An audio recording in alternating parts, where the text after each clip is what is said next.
South Africa और भारत के बीच Johannesburg में चल रहा दूसरा टेस्ट मैच बेहद रोमांचक दौर में पहुंच चुका है। तीसरा दिन खत्म होने के बाद मेजबान आगे हैं या फिर मेहमान, इस पर हम करेंगे चर्चा। स्वागत है आपका ESPN cricket info match day Hindi में। मैं हूं सैयद और मेरे साथ जुड़ेंगे पूर्व भारतीय टेस्ट क्रिकेटर संजय मांजरेकर।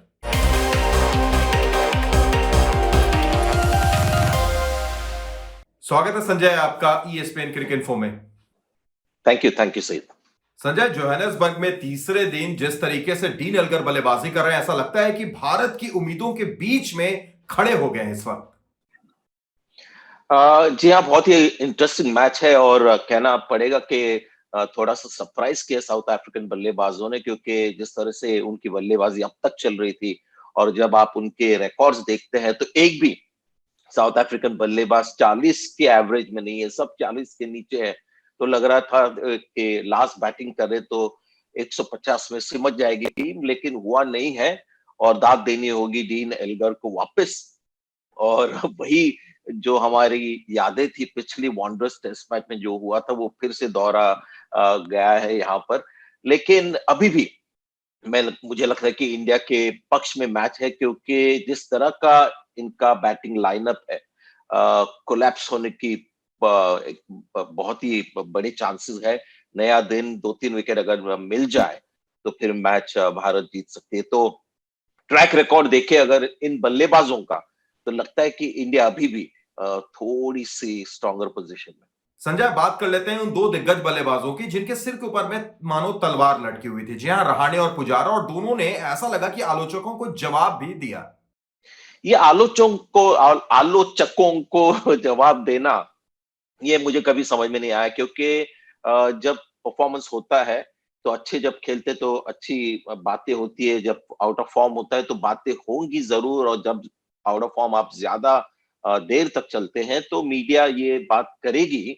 तो ये जवाब देने जैसा नहीं है, ये इनकी ड्यूटी है रन बनाना। और बहुत अच्छा लगा कि दोनों ने ज्यादा प्रेशर लिया नहीं। बहुत मुश्किल होता है, स्पेशली अगर आप सीनियर खिलाड़ी हो, कि एक मैच में आप जा रहे हो और सोच रहे हो कि ये मेरा शायद आखिरी एक मुझे चांस मिलेगा, इसके बाद पता नहीं मेरा करियर कहाँ जाएगा, शायद टेस्ट करियर मेरा खत्म हो जाए। तो ये बहुत ही कठिन एक पीरियड होता है, उसको बहुत अच्छी तरह से दोनों ने, पुजारा और रहाणे ने हैंडल किया, तो उसके लिए दाद देनी होगी उनको। लेकिन ये जो होता है ना कि क्रिटिक्स को उन्होंने एक सही उत्तर दी, ये मैं मानता नहीं बिल्कुल, कि जब परफॉर्मेंस खराब होती है तो होती है, और ये जो रन बनाना है ये बल्लेबाजों की ड्यूटी, अगर रन नहीं बनाएंगे तो सही है कि क्रिटिसिज्म होगी फैन की तरफ से, मीडिया की तरफ से। तो ये चलता ही रहता है सिलसिला। तो अभी इंपॉर्टेंट ये है कि अब उन्होंने दोनों ने इतने रन बनाए कि अगला टेस्ट मैच खेले।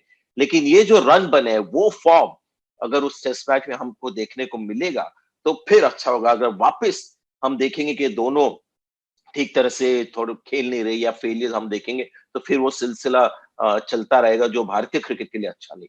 रहाणे और पुजारा ने एक तरफ जबरदस्त बल्लेबाजी की, तो दूसरी तरफ अगर हम आगे बढ़ें और बात करें विहारी की, जो पूरे तरीके से अपने भरोसे पर खरे उतरे, तो दूसरी तरफ ऋषभ पंत, ऐसा लगता है संजय कि उन्हें अभी और भी परिपक्व होने की जरूरत है। नहीं, देखिए ऋषभ पंत की ये स्टाइल है, और मैंने कहीं तो पढ़ा कि उनको एक शॉर्ट बॉल मिला था उसके पहले, और इसीलिए शायद थोड़े से वो हड़बड़ा गए और अगली अगली बॉल पे निकल के उन्होंने एक बड़ा शॉट मारने की कोशिश की। लेकिन इस तरह से खेलते हैं ऋषभ पंत। उन्होंने टेस्ट करियर में अभी तक दिखाया है, 2 महान टेस्ट पारियां उन्होंने खेली है, भारत को अकेले उन्होंने मैच जिताया है, वहां पर भी स्टार्ट में इन्होंने ऐसे शॉट्स खेले हैं। तो जब फेल होते हैं तो फिर लगता है, देखने में बहुत बुरा लगता है। लेकिन ऋषभ पंत एक अलग मोल्ड के प्लेयर है, और अभी तक उन्होंने दिखाया कि ये इनकी जो मेथड है, जिसको हम कहते हैं कि there is some sense to his madness, there is method होता है उनका।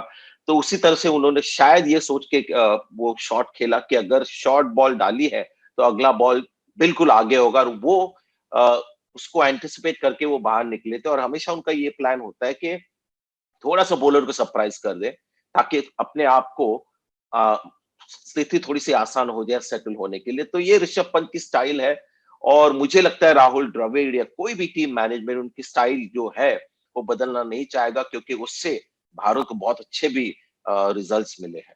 संजय, आपने पंत पर बोला, विहारी के बारे में आपसे जानना चाहेंगे। उनकी जो जबरदस्त पारी हमने देखी है, हालांकि उसके बाद भी ऐसा लगता है कि जब अगले टेस्ट मैच में विराट कोहली वापस आएंगे तो शायद विहारी को उनके लिए बाहर भी जाना पड़ेगा।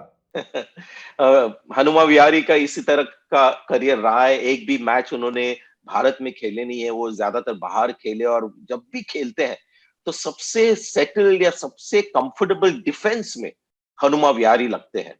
और ये दाद देनी होगी। पहले इनिंग्स में भी वैसे लग रहे थे, जल्दी आउट हो गए 20 रन बनाकर, थोड़े से अनलकी थे। सेकेंड इनिंग में जब बॉल उछल रही है, किक हो रही है, काफी बल्लेबाज परेशान है, वो आराम से डिफेंसिव बैटिंग कर रहे थे। और सबसे अच्छी चीज जो देखने को मिली, क्योंकि जब बल्लेबाज 5 या 6 नंबर पे खेलता है तो हमेशा हमेशा नहीं, बहुत बार ऐसे होता है कि टेल अंडर्स के साथ खेलना पड़ता है। और आज उन्होंने टेल अंडर्स के साथ जिस तरह से खेले, वो जिस तरह के शॉट्स मारे और ज्यादा स्ट्राइक लेने की कोशिश की, वो देख के बहुत अच्छा लगा। क्योंकि सिर्फ डिफेंस काम नहीं आता, टीम को रन भी बनाने पड़ते। और आज हनुमा विहारी ने वो करके दिखा कि उनमें वो क्षमता भी है। तो जब भी मौका मिलता है, वो मेरे मेरे हिसाब से बहुत ही अपनी तरफ से पूरा कंट्रीब्यूट करते हैं, और अगला मैच उनको खेलना ही चाहिए। विराट कोहली आएंगे जरूर, उनका स्थान लेंगे, लेकिन अगर हनुमा विहारी को ड्रॉप करे तो थोड़ा सा अनफेयर होगा। बिल्कुल इंटरेस्टिंग रहेगा केपटाउन में ये देखना कि कौन अंदर आता है, कौन बाहर जाता है। और मजेदार तो चौथा दिन भी होने वाला है। संजय, क्या लगता है कौन चौथे दिन बाजी मारेगा? किसके सिर बंध रहा है जीत का सेहरा, मेजबान या फिर मेहमान?